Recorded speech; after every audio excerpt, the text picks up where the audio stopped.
Welcome to the Danny Clinkscale Reasonably Irreverent podcast. Insightful and witty commentary, probing interviews, and detours from the beaten path. Welcome to Arts and Lifestyle Wednesday, presented by Cinematic Visions, and another real fun edition of Danny and Tim's Music Scene. And they're always real fun and really informative. And we've got a lot on our plate as usual today. I've been to the movies in the last couple of days, and Tim has seen the same thing, consuming it Hulu style, and that's Summer of Soul, the fantastic documentary from Questlove about the 1969 Harlem Culture Festival, and that musical festival that went on for 6 weeks and then sort of was lost to history because it was taped and filmed and nobody really wanted to put it on their screens or put it on their television, and so it went away to somebody's basement and then was rescued by Questlove and has acts all the way from Stevie Wonder to Fifth Dimension to B.B. King and on and on and on. And it talks about the cultural aspects of it at a time where Woodstock got so much attention, and this vibrant community of Black and Hispanic and Jamaican and all kinds of other people in Harlem and Spanish Harlem getting together on 6 different weekends and finding their voice, and the time of change in 1969, really incredible. And a couple of weeks ago, into the movies for In the Heights, which is a musical, completely different type of thing from Lin-Manuel Miranda, and we've both seen that one, so we'll talk about that as well. Tim also has some interesting conversations with musicians whose COVID has affected in various ways, and an example of a Kansas City musician who has come full circle sort of in making music her business and now making music her hobby, and in between having a career, and talk about Heidi Phillips and the band Frog Pond, past incarnations and now incarnations, all that, as usual, in a very diverse and fun, as always, version of Danny and Tim's Music Scene. It's on Arts and Lifestyle Wednesday, presented by Cinematic Visions, right here at the Reasonably Irreverent Podcast. More of Danny's Reasonably Irreverent podcast after this.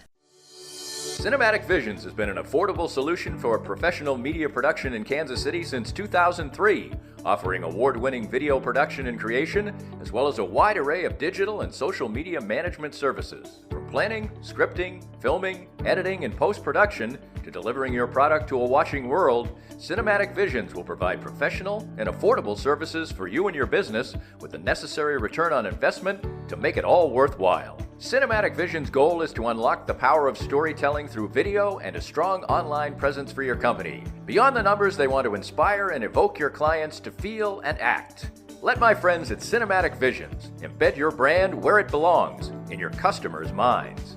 You can find them online at cinematicvisions.com or with a quick phone call at 816-600-6300. I'm here with Tim Emerson, the owner of Emerson & Company. And Tim, give us an idea of the range of services that you provide from Emerson & Company. At Emerson & Company, we do credit card processing, payroll services. We do bookkeeping, merchant accounts like point-of-sale systems. What would you say differentiates you from other companies in the field, and what makes you special? I think what makes us unique is that we're a small local business making regional decisions on companies. We create a profile for the business and then put it out to our different vendors in a very competitive environment and tailor those needs to the specific business, which usually ends up in a great fit or great result for the company. And of course, the idea is to save money, right? Save money, and actually sometimes I'm surprised where actually a solution that may cost a little bit more ultimately does save money, but we're not conditioned to think like that sometimes. Emerson & Company. Check them out at emerson-co.com or call them at 816-360-9092.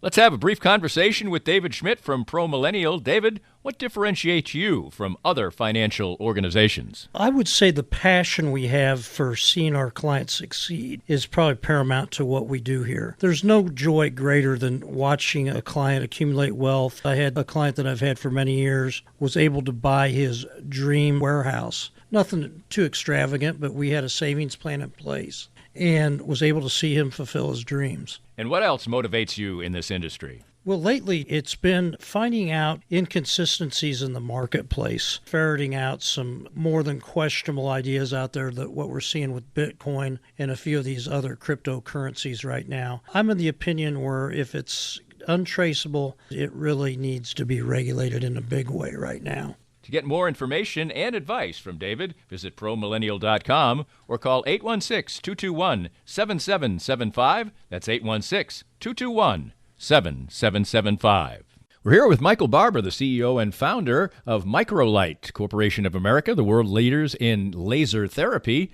And Michael, tell us a little bit about your product. Our device is using a particular wavelength and power to reduce pain and swelling. My background is surgical lasers, but I've been involved with this particular device now for about the last 20 years, actually. And I know that it works because I've had it There used you go. on me as well. And tell us about the relationship you have with your company and Canaway. It's what I call a strategic business relationship in that Canaway, the leader in the field of the cannabinoid systems and CBD oil, but our device used in conjunction with Canaway CBD oil gives a better pain relief outcome for the patient. And if you want to get that pain relief outcome like I did, you can reach their local representative, Sherry McCants, at 515-208-6312. That's 515-208-6312. If you'd like to join these and other great sponsors and market your business to a growing and engaged audience, contact us at Danny@DannyKlinkScale.com. Look forward to hearing from you. Tim, it's summertime in Kansas City. We just passed the 4th of July, and one thing I noticed in my 4th of July weekend, we both have dogs, and we have a very good neighbor across the street, and he came across the street while I was doing some yard work on Sunday and gave me the heads up that they were going to do a little fireworks thing in their yard, which is right across the street. And he wanted to, because he knew we had dogs, and he's great with the dogs, that he wanted to give us a full heads up that was going to go on. And so we gave the dogs a little melatonin, and it worked just fine. They went dead to sleep, and all the snap, crackle, and pop. But the other thing I noticed, I don't know if it was in your world, but we know there's all these supply chain issues in America right now. And yesterday was obviously still, it was the 4th of July celebrated, a national holiday, the public holiday, and there was no fireworks going off around where I'm. I think people just ran out. What was your experience? That could be. I didn't hear anything yesterday. Sunday night was pretty loud and expensive, and went on for a while. My dog is old enough that she can't bother to be bothered by a lot of things anymore. She barely howls at sirens anymore. So I think the last thing she gets bothered by now is a vacuum, and she'll drag herself up and leave the room. So we didn't have to deal with that. But boy, it was really loud, and it seemed like it was coming from all directions Sunday night. But yesterday I didn't hear anything. Yeah. Yeah, I think maybe people just they just had shot off all they had, and they couldn't get any more and didn't have any more. So that was kind of a nice. I think you're right. I know someone who runs a fireworks stand down in the Ozarks, and when my stepson went to get some, they went on Saturday to get some. We're talking about not having what they normally have and as much as they normally have. So there probably was an element of that. Like they're just supply wasn't what it used to be. Yeah, we went to the movies yesterday, and we'll talk about that a little bit. And I was saying to my wife, well, when we get back, we're probably going to have to give the dogs melatonin again because it still is the 4th of July and just nothing, zero. Well, I did mention we went to the movies, and we went to Lawrence and had a nice time, and it was great to see Lawrence's downtown Lawrence is vibrant again, and it was really hot, so we didn't really take full advantage of wandering around, but there's all kinds of outdoor things that are opening back up and new venues and new restaurants that are opening back up, and I think that's just a reflection of where we're at, and hopefully we won't take a step back with some of the things that are going on. But we went to Liberty Hall and saw Summer of Soul, the fantastic documentary by Questlove. Amir Thompson is his real name, if you didn't know. And it's a fascinating story, and I know you've seen it too. And you saw it on television. I saw it at the movies, and I can't say that it's one of those movies that I would say you've got to go see it at the movie theater because I'll explain it in a minute, but they videotaped this entire 6 weeks of concerts, and so it wasn't really film. Now, there's some film in this documentary, but it's more of the crowd shots and things like that. And so, and nobody wanted it. None of the networks wanted it. It was a time of racial unrest, and so they couldn't find a buyer for it at any of the networks, despite a lineup that had Stevie Wonder and the Fifth Dimension and Gladys Knight and the Pips, B.B. King, Staple Singers, Sly and the Family Stone, David Ruffin, on and on and on. I mean, this wasn't just one concert. It went for 6 weeks. But it Nina was, Simone. Nina Simone. That's right. She was a significant part of this documentary. And so it was videotape. And so I'm not going to say that because of the quality of that it's something that you absolutely have to see in a theater. It's probably a little bit better. And I think because of the time lapse and the fact that videotape over time necessarily isn't that great either, I don't think the sound is as fantastic as, say, the film Woodstock. But from an emotional, musical, cultural, and just the powerful impact it has, because many of the issues still resonate today, unfortunately. It was quite the experience, and I know you saw it too. Yeah, I wasn't really prepared for how it would resonate with me, because I'd read a couple of previews about it, but I was going in expecting to be really kind of blown away by the music lineup, which of course I was. It was even more fantastic than I anticipated, but it was all the other issues surrounding it, and because basically you could say it was sort of the coming out of Black America as a culture, whether it's the music, the fashion, politics, all of that, and at a time when the word Black became the term associated with people of color in this country, and putting to rest other terms that have been used for their culture, for their race. And you see it in this transition. Just the crowd scenes were fascinating to me. Mm-hmm.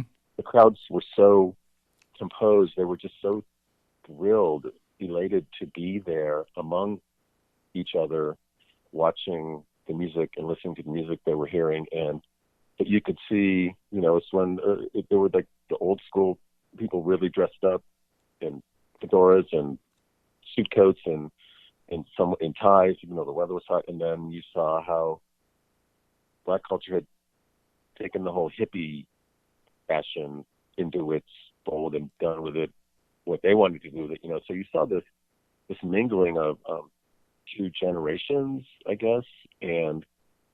But mostly what you sort of got from watching this was the sense of pride that was at every one of those shows, on stage, people watching it, and then in the interviews, that they interspersed, some of them contemporary with the festival, others from people like, I think Chris Rock was on there. But it was, it just opened me to, first of all, like, here's another thing I didn't know about that I should have known about a long time ago. How did I not know about this? How was this never mentioned in all the stuff I read about when I was reading about music and music history? Because it was as important. I mean, it coincided with the moon landing, right? And right. That was brought up, and a lot of the people they talked to said, "Well, that's great, but hey, how does it create jobs? How is it feeding people who need to be fed? How is it, all of the issues that the Black community was dealing with? Great, the moon landing, but it doesn't really do much for us." And this was their moment, sort of this kind of organic coming together and pitching a flag and saying, we're here, we're part of this culture, we're an important part of this culture. Look at what's on stage, look at what we've done for music. This is who we are, and we're proud of it, and we're here, and we're not going anywhere.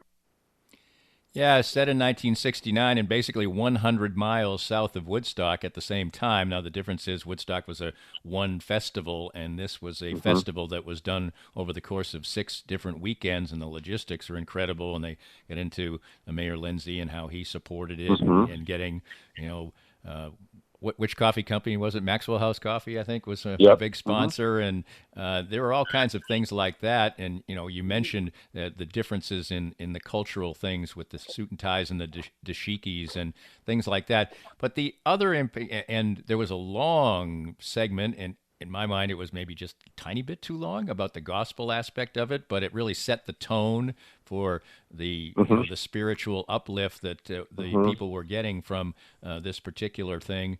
But the other thing that was so impactful and resonating was the fact that you almost could, certainly we've made progress, but this was over 50 years ago, and so many of the things you would have thought it was a contemporary documentary that was pointing out the issues of the day. That's what was so sobering, because I think it was a New York Times reporter, the one who talked about telling her editor how important it was to change the word Negro in headline to Black. Like it was like Right. kind of a pivotal moment, right? And then, but it's sort of in passing, it's lamenting like the erasing of Black history. Well, this year we memorialized the massacre down in Tulsa, which a lot of people didn't know about.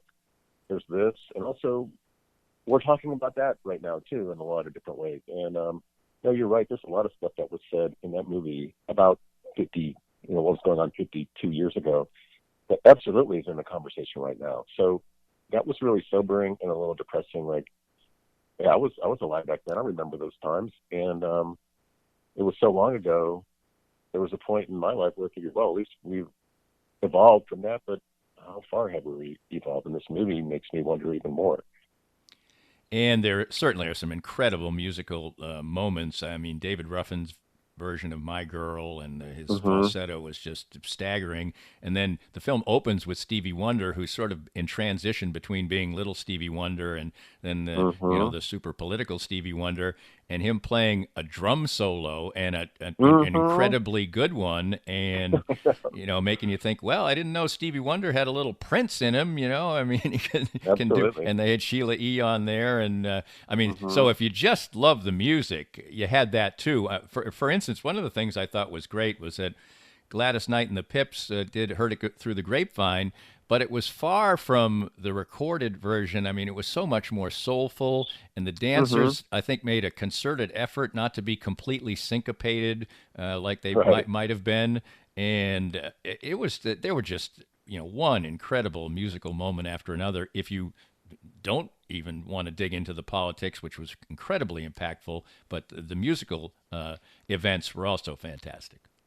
Oh, yes, it was, kind of an overused phrase, but it was just mind-blowing, better than I anticipated. Just wanted to go back to the point you made about the gospel thing. What occurred to me was these musicians at the time, some of them were in their 20s, like they weren't seasoned musicians, but Stevie Wonder, all of those people at their creative heights, what they had before them, the history of music before them was relatively short. What did they draw from? Well, mostly gospel music, but then it fused into R&B and jazz. But you think of someone who was born in 2000, who's 20 years old now, look at the wealth of music they have to draw from. It's all there laid out for them. There's not, which is why we lament there's not a lot of invention, because a lot of it had been invented, created by certain people. A lot of those people were in this movie. I mean, just people who set the tone, set the foundations for what we're here now as R&B and soul, and of course hip hop and all of that fundamental foundational music in our culture. But that's what made it even more impressive, was like a lot of this just came from that culture. It was not there before, and it was in 1969, and it didn't come out of nowhere, but it kind of did. And the other aspect of the movie was that was incorporated into it, and we'll sort of do a segue into his own project. But Lin-Manuel Miranda was in this film talking about this entire neighborhood in a larger sense. Had they talked about the Cuban and Dominican and Hispanic aspects of it, and they had some of those acts too, and Hugh Masekela and other percussion people, and a couple people I had never really heard of, in fact. And that this whole sort of brown area, as it were, of people who integrated around that Harlem area. I mean, that was a real fascinating aspect of it too. Oh, absolutely. Yeah, Spanish Harlem. I mean, you look at it's people of color, which it actually embodies that. It embodies that whole term of like not just African Americans, but Cubans, Latinos. Yeah, it's the biggest influence on our music today. Except maybe country music, but we also know how Black America influenced country music. Going back a century. But anyway, it's really it's worth. I will watch it again just because. And like you said, the sound isn't great. I didn't feel like I lost anything watching it on TV. And but you put that aside because it's not bad. It's just if you're an audiophile, it might bother you, but I don't know. It didn't bother me in the least. The visuals were just staggering. That's a Hulu, isn't it? Project, I believe. Yes, it's on Hulu. Yeah. Yeah, that is a Hulu. I mentioned Lin-Manuel Miranda, and of course, for a couple weeks now, he's had one of the top musicals in America. And of course, in keeping with the way our world works right now, he has come in to some criticism actually for the fact that his In the Heights musical focused on the Hispanics, and there's a talk about there's too many light Hispanics in this, and there wasn't enough of some of the other cultures that are in it. He had to come out and make an apology and say I need to do better. But that's just where we are in this society now. But it still was an incredible celebration of where he grew up in Washington Heights in New York City. First of all, I just want to start with a simple question: do you like musicals? Oh yeah, sure. Okay, well, good. I love. I mean, that's one of the things our parents imposed on us was not a lot, but we listened to. The Unsinkable Molly Brown was one that we listened to a lot. But it was Oklahoma, right? I can't. There was a lot of those soundtracks in our record collection growing up. Well, what is funny is that I saw this the other day in the introduction to this movie. I haven't watched it again yet. I saw it a long time ago. Is the musical? I think it was made in the 80s maybe or 70s, 1776, about the founding fathers or whatever. And apparently Lin-Manuel Miranda just loves that movie, and it's a very old-timey traditional musical. And so he has done what would be just exactly the opposite of that type of thing. And John Chu is the director, and he's obviously somebody who has a great feel for movies as well. And you've only seen a portion of it, the beginning 40 minutes. It's absolutely, if you are, ADD or you need constant stuff up on the screen, this movie is for you. I mean, singing, dancing, rapping, all kinds of stuff, colors, vibrancy, just coming at you thick and fast. And the only slow scenes more thoughtful scenes come towards the end of the movie, and maybe could have used a little bit more of that. My wife was somewhat overwhelmed by the whole experience. I will say this, I really did enjoy the movie, and I wrote a review about it on DannyKlinkscale.com a couple of weeks ago, so you can find that if you like. I didn't find it reached the heights that many people have said it did, but that doesn't mean I didn't like it. If ever you say that something isn't just, 1,000%, people think you didn't like it. I absolutely enjoyed my time there, but it certainly is a relentless experience right from the jump. Right. So we started watching it after we watched a couple other things that were definitely slower paced, because I think everything is compared to that movie, but a musical. But yes, you hit the ground running fast. It's very bright. It's very manic. Everything about it is sort of brisk and shiny, and a lot of energy. We just stopped after about 35 minutes, 40 minutes, because we're both like, whoa, I got to take a breath here, Right. Because there's a lot going on. There's a lot to hear. I was compelled to watch it because there's a guy in my Facebook feed who's a pretty elite jazz musician in town. He was talking about how great it was and was disappointed that, I guess, at least at the end of the movie, a lot of the musicians were not credited. He was really, really wondering about who was playing certain, right, on certain songs and tracks, whatever. But so I took that as an endorsement of it, which is what made me look it up and find it and watch it. But yeah, it's and I think it's something that we'll pick up again and watch either the rest of it or another 30, 40 minutes of it and then finish it later. But yeah, it's absolutely electrifying, dazzling, both visually and musically. Very, I think energetic doesn't even cover it. But Right. it's No. and it's very percussive. There's a lot of rhythms and grooves, and so you kind of got to be prepared for it. I think starting it at 9:30 whenever we did probably wasn't a great idea. And for those who don't know, In the Heights was a Broadway musical as well, and it was the one that put Lin-Manuel Miranda on the map, and he actually played the lead in the Broadway version, and he sort of played an older man who sells ice, flavored ice in the movie. It's kind of a delightful little part. But so this is the kind of thing that put it on his him on the map. And it took a long while to get the project made, but you'll enjoy it, no doubt, whether you consume it in your home. But as Tim said, don't do it like for the fourth thing of the night. You'll be worn out. You'll be absolutely worn out. We've got some other topics. Go ahead. I was going to say, maybe take a short nap before you start watching it. That might help. We're going to take our first break, and of course we have some things to talk about afterwards, including some interesting conversations Tim has had with people in the music business, and we're still not completely out of the woods as far as COVID is concerned, obviously, and those repercussions are still resonating for some. And also talk about maybe something I won't recommend if you happen to run across it as well, as far as a documentary is concerned. More of that coming up with Tim on Arts and Lifestyle Wednesday. It's Danny and Tim's Music Scene. It's always brought to you by Cinematic Visions, and we've got more coming up next. More of Danny's Reasonably Irreverent podcast after this. The bitter cold snap in February was just another intense reminder of how important it is to have a quality heating and cooling company on your side. That's why you need to know about my friends at Dillon's Heating and Cooling.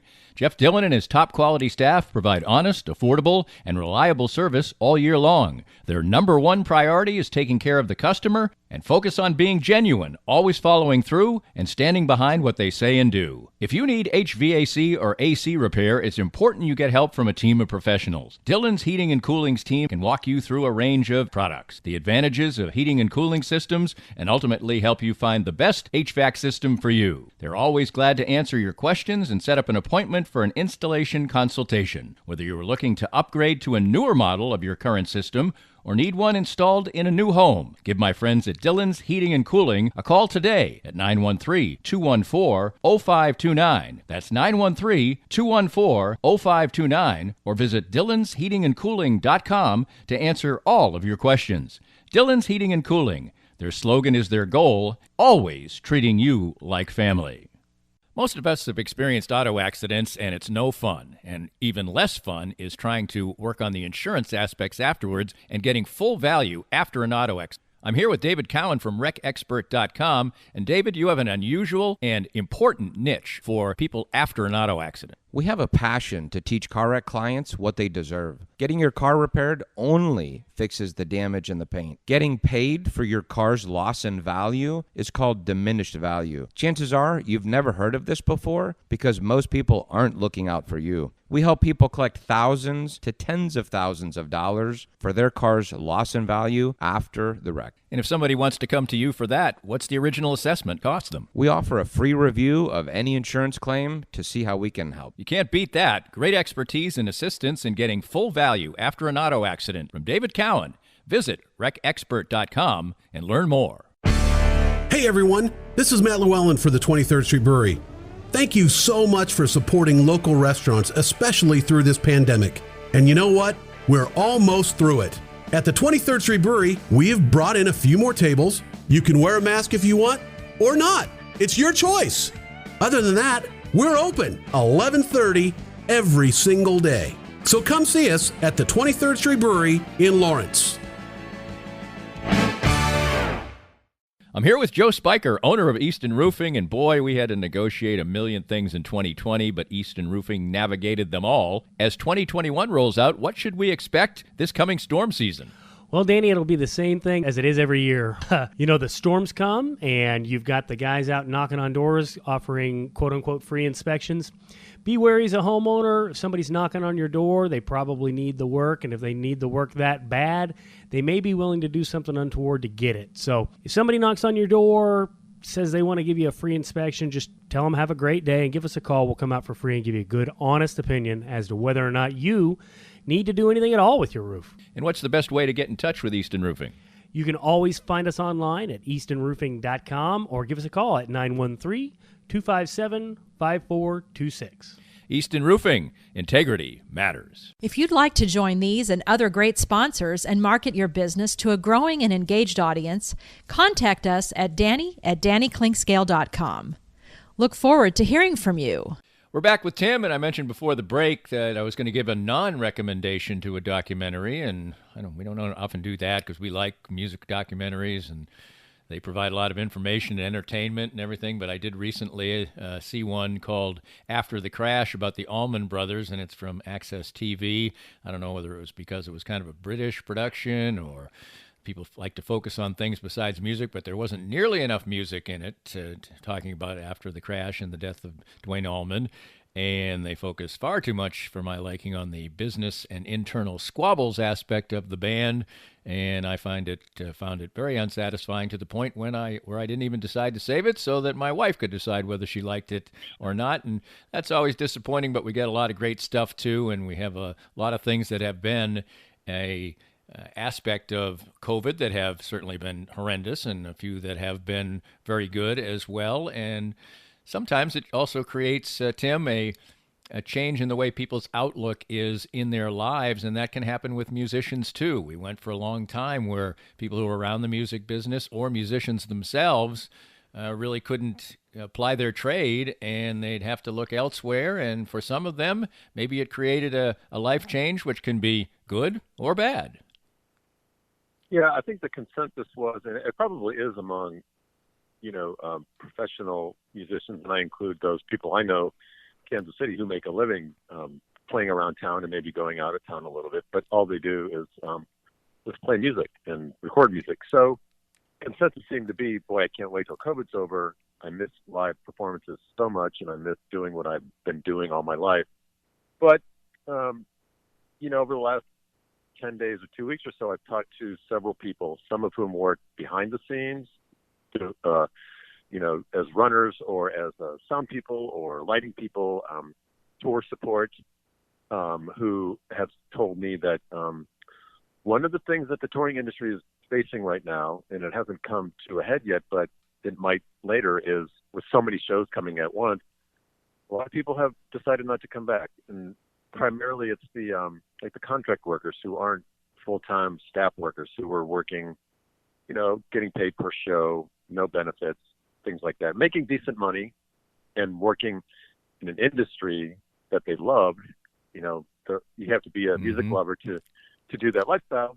But it's also, the benefits are you meet a lot of people, you see a lot of shows, but some of those people went and got other jobs, and in the meantime, kind of the romance of working in the music industry faded, and the uncertainty, the stress, the anxiety of not knowing exactly when your next tour will come up, if one will. And so they found full-time jobs in other industries, including real estate. There's one that came up a couple times. There's one that it's nice to go to sleep at night at a normal hour, knowing you have a job to go to, you have a steady paycheck, you have benefits, you have health insurance. And as much as I love working in the music industry, you know what? I think that's a thing of the past for me. I'm have a family, or I'm going to have a family, and it's kind of time to be an adult. Not that you can't be an adult if you work in the music industry, but for some people, it's just that. It was sort of a way to indulge in their what they love the most and make some money at it. But the part that surprised me was talking to some people who are actually musicians, performers, who recording artists locally, but have toured all over the country and in some cases overseas. And in a couple instances, yes, they found other jobs, other careers, and as they got further into those, their new careers, their new jobs, and away from what they've been doing pretty much every day for the rest of their lives, which was hustling to get gigs and to record music, they felt a relief. They felt some freedom, some liberation of and realization that what they love to do so much had become an obligation. And once they unburdened themselves of that obligation, it changed their outlook on it, and it became something they wanted to do voluntarily when they felt like doing it, and not something they look forward to, not a hustle they look forward to returning to, which is finding gigs, 2-3 months out, sort of figuring out which route to take, is your vehicle in shape, paying bills, dealing with taxes, just all the obligations that come with running a business. And on the other hand, you've got to create music for that business. So right. it's a very tough. I think it made me appreciate even more what they do, what the sacrifices people make. You know, it's easy to say to a band, "Oh, come to Denver. You know, I'll pay $12 for a ticket and I'll buy a T-shirt." It's like, well, yeah, but you know what? That's going to cover like 1/10 of the cost of the trip. So, it's a tough obligation. It's a tough business, and I guess what I'm expecting is over the next year or so, we may see either someone by announcing, "Hey, we're done," or you just notice they're not out on the road as much anymore, if at all.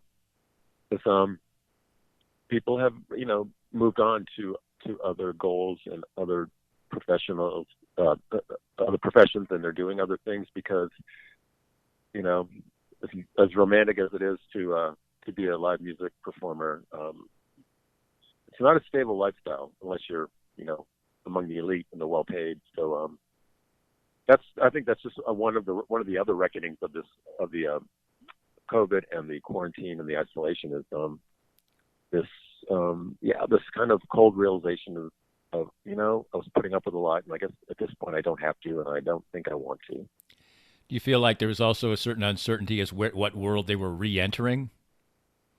Yeah, I think that will never go away because it was the way it was taken away last time was so blindsiding. It's like, well, who's to say that won't happen again? Right. Something like that won't happen. There's no guarantee.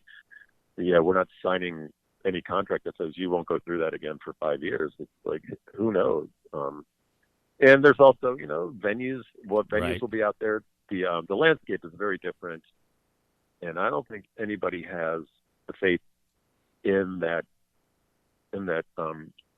live music universe now that they did 2 years ago. Why would you?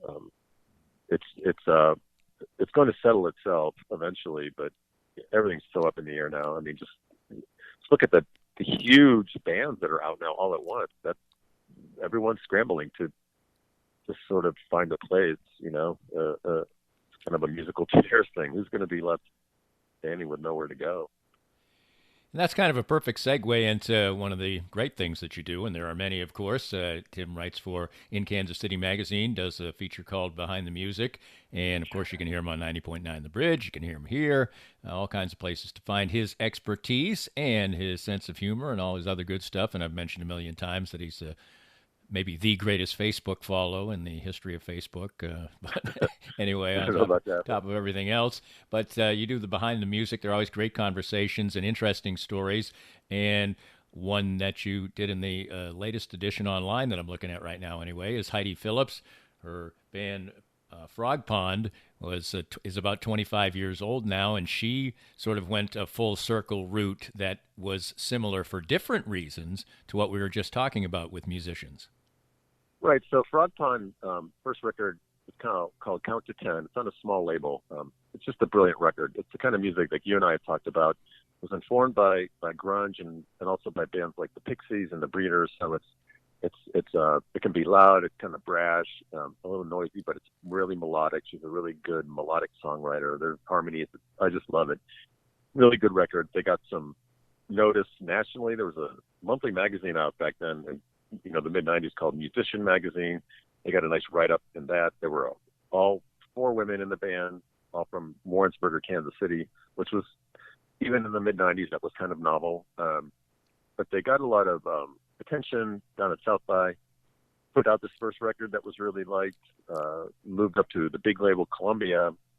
The band went through some personal chaos, the lineup changed, they became a trio.